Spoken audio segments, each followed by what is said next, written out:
Atoms बहुत छोटे particles होते हैं। ये इतने छोटे होते हैं कि हम इन्हें नंगी आंखों से नहीं देख सकते। इन्हें सिर्फ पावरफुल माइक्रोस्कोप्स के जरिए देखा जा सकता है। इस यूनिवर्स में जो कुछ भी है वो एटम्स से बना है। इसमें आप, हम और वो हर डिवाइस शामिल है जिसे आप देख रहे हैं। वास्तव में अकेले आपकी बॉडी में 7 बिलियन एटम्स हैं, जो 7 × 10⁻27 एटम्स के बराबर है। आखिर ये एटम होता क्या है? इस वीडियो में हम जानेंगे कि एटम्स किन चीजों से बने होते हैं। इसके साथ साथ हम उनके मास, साइज और इनके भीतर इलेक्ट्रॉन्स के अरेंजमेंट को भी जानेंगे। एटम्स जरूर छोटे पार्टिकल्स होते हैं, लेकिन ये भी दूसरे छोटे छोटे पार्टिकल से बने होते हैं जिन्हें हम सब एटॉमिक पार्टिकल्स कहते हैं। एटम्स के ठीक बीच में न्यूक्लियस होता है, जिसमें प्रोटॉन्स और न्यूट्रॉन्स प्रेजेंट होते हैं। प्रोटॉन्स पे पॉजिटिव चार्ज होता है, जबकि न्यूट्रॉन्स पे कोई चार्ज नहीं होता, यानी ओवरऑल न्यूक्लियस पॉजिटिवली चार्ज होता है।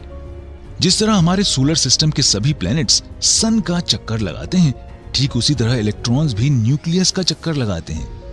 इलेक्ट्रॉन्स पे नेगेटिव चार्ज होता है। इलेक्ट्रॉन्स पे नेगेटिव और न्यूक्लियस पे पॉजिटिव चार्ज होने के कारण ये दोनों एक दूसरे से इलेक्ट्रोस्टैटिकली बाउंड होते हैं। ये सन और सोलर सिस्टम के डिफरेंट प्लैनेट्स के बीच लगने वाले ग्रेविटेशनल पुल जैसा है। तो ये एटम का जनरल स्ट्रक्चर था।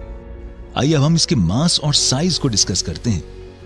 प्रोटॉन्स और न्यूट्रॉन्स का मास सेम होता है, लेकिन इलेक्ट्रॉन्स इतने छोटे होते हैं कि इनका वेट प्रोटॉन्स और न्यूट्रॉन्स के कंपैरिजन में नेग्लिजिबल होता है। इलेक्ट्रॉन्स प्रोटॉन्स से लगभग 2000 गुना हल्के होते हैं, जिसके कारण इलेक्ट्रॉन्स का मास भी न्यूक्लियस पे कंसंट्रेटेड रहता है।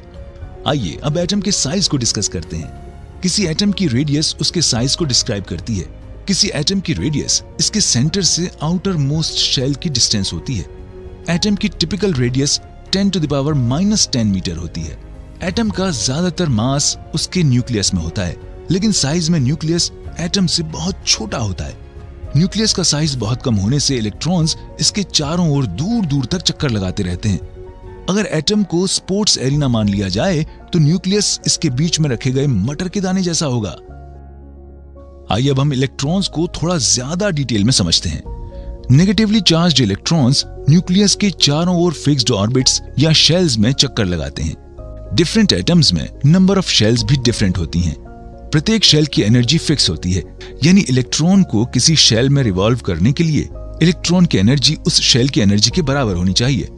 न्यूक्लियस के पास की शेल की एनर्जी सबसे कम और आउटर मोस्ट शेल की एनर्जी सबसे ज्यादा होती है। दूसरे शब्दों में कहें तो इलेक्ट्रॉन्स न्यूक्लियस के चारों ओर ठीक उसी तरह चक्कर लगाते हैं जिस तरह सोलर सिस्टम के सभी प्लैनेट्स सन के चारों ओर। हालांकि इलेक्ट्रॉन्स फिक्स्ड एनर्जी लेवल्स में और न्यूक्लियस में फिक्स्ड डिस्टेंसेस पे रिवॉल्व करते हैं। हम पीरियोडिक टेबल के डिफरेंट एलिमेंट्स के स्ट्रक्चरल डिफरेंसेस को इस वीडियो में देखेंगे। तो इस वीडियो में हमने एटॉमिक स्ट्रक्चर देखा। एटम्स में पॉजिटिवली चार्ज्ड न्यूक्लियस होता है, जो पॉजिटिवली चार्ज्ड प्रोटॉन्स और न्यूट्रल न्यूट्रॉन्स से बना होता है। नेगेटिवली चार्ज्ड इलेक्ट्रॉन्स न्यूक्लियस के चारों ओर फिक्स्ड ऑर्बिट्स में रिवॉल्व करते हैं। एटम का ज्यादातर मास उसके न्यूक्लियस में कंसंट्रेटेड होता है और एटम की टिपिकल रेडियस 10⁻⁻10 मीटर होती है। अगर आप जानना चाहते हैं कि हमने एटम के एग्जिस्टेंस और स्ट्रक्चर का पता कैसे लगाया, तो इसके लिए ये वीडियो देखें।